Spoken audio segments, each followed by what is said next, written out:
nipo hapa kukuelekeza VPN ambayo inafanya kazi kwa sasa kwa upande wa Halotel.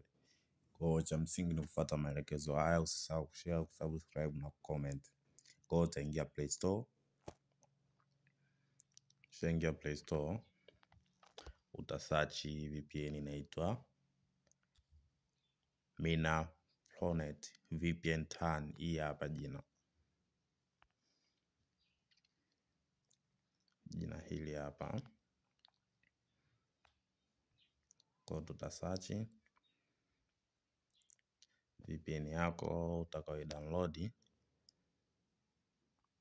ni hii hapa. Mimi hapa nisha download tayari. Kwa hiyo tutaenda kuifungua sasa. Okay, tutaingia kwenye VPN. Hapa mimi sina line ya Halotel. Kwa hapa ni kuwaelekeza tu chap chap. Utakubali kama hivyo.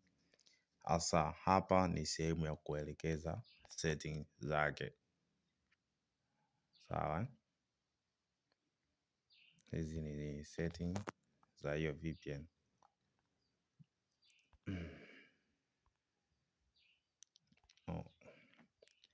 Utakuja utabonyeza hapa. Tulia basi wewe.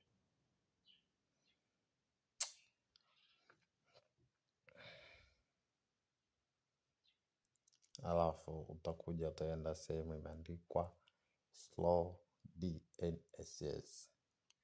Hapa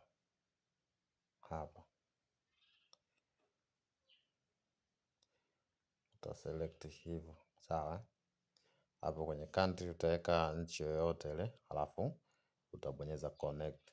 Ikisha connect, ikiwa tayari kisha line yako ya Halotel ina bando, utabonyeza add hours. Kwa hiyo utaadi muda hapo, utakula maisha. Speed inajitahidi kidogo, ila sio speed yake ya kasi sana. Ukiona speed ndogo, unaingia tu kwa mangi nyota 104 nyota, unamalizia zile namba reli, unaunga bando. Simple. Usisahau kushare, kusubscribe na comment. Kwaherini.